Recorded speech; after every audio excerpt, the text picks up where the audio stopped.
Hi everyone, Lynette LaRoche here. Today I want to talk about letting fears stop you from doing something you want or having regret that you didn't do that thing.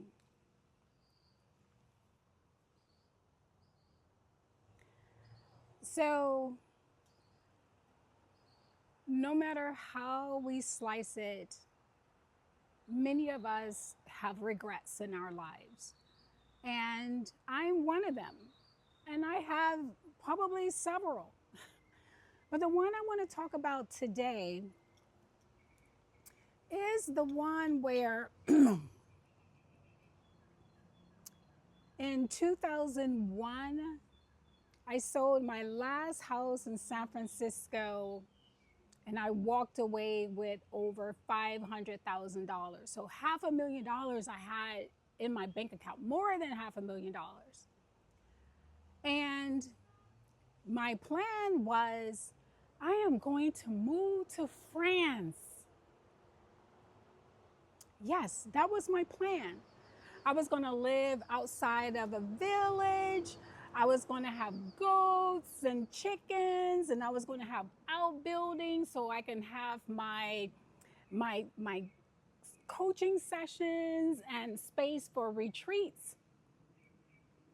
But then I had a visit in Arcachon, France, and it's quite a little small cosmopolitan city. And I said to myself, girl, there's no way in the world you're going to move to a village. But even that aside, what really stopped me was the fear of my own insecurities of being able to have friends, to be able to speak the language. Because even though I had learned French early in my life, I had then studied other languages. I had learned Japanese. I had learned some Italian. I had learned some Czech. I had learned some Amharic, which is one of the Ethiopian languages. But interspersed in all of that, I have continued to study French. But so my biggest thought was, oh my God, I'm not going to be able to communicate. I'm not going to be able to have a community. So I let that fear stop me from leaving. Now, if I would have left in 2001, not only would things have been cheaper, but I would have been able to have so much more money still available based on where I was planning to live and be able to live a comfortable life. But I fell into that fear. I gave in to that fear because of the unknowns. And then I went back to San Diego because I was having this love affair between back and forth between San Diego and San Francisco.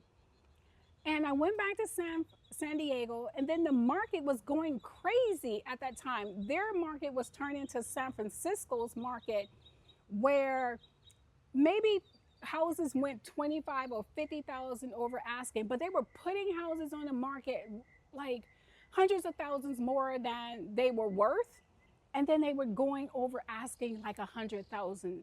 So my plan was, oh, I'm not going to spend $1 million this time on a house, and and then I bought a fixer upper.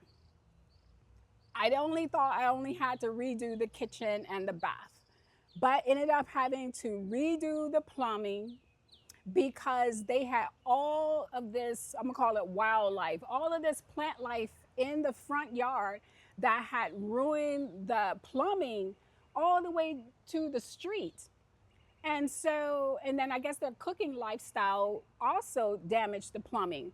So now here it is, I'm more gutting the house than I had planned. And it was during the height of the pandemic still, 2021, 2022. So then supplies were super expensive. I got ripped off by the contractor.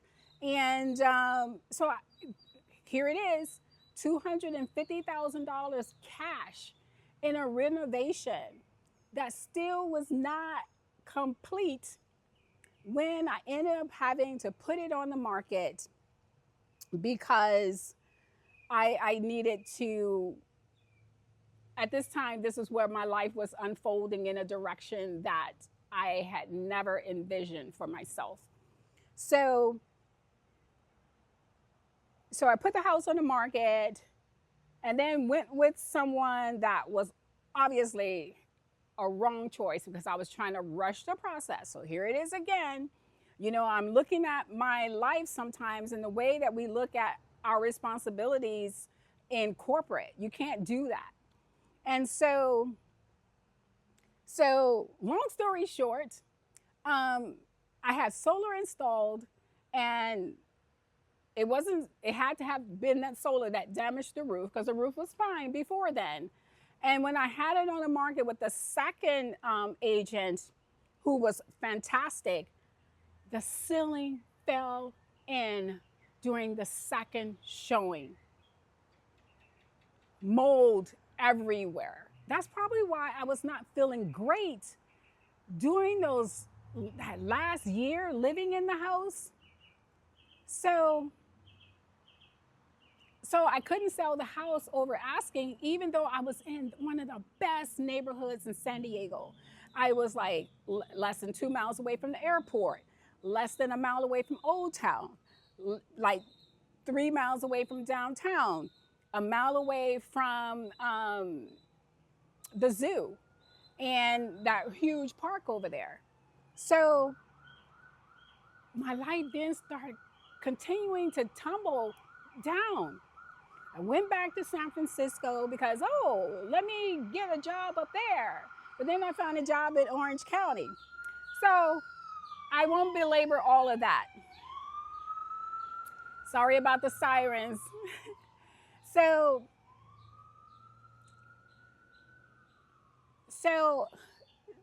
it brought me back to thinking yesterday when I was recording one of my other videos that fear is not a bad thing. A lot of times fear is signaling that we're on the right track. We're on the right track. But you're going to have to go outside of your comfort zone to get over it. And now here I am living in regret because, again, I am planning my move to France in less than a year. But now I won't have all the money that I had before. And my choices are going to be restricted until I build that back up through coaching and having retreats. Then later I will be able to have a property, still not in a village, where I will be able to host women who might also want to do a residency in France. So I just want to say, now here we are in midlife. And of course, I was in midlife too when, when all of this happened. But here in midlife, there's going to be so many unknowns, but unknowns is a part of life. And so, do you let the fear of the unknown stop you? Or do you later live with regret? Because regret is sour. It does not taste good. And now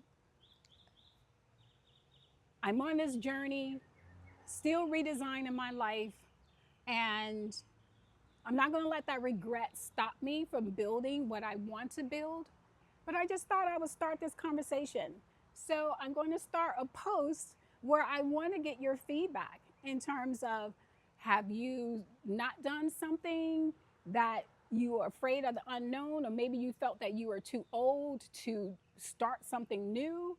Or do you feel regret that you didn't do that thing or those things, whatever it is? Thank you, and I'll see you in the post.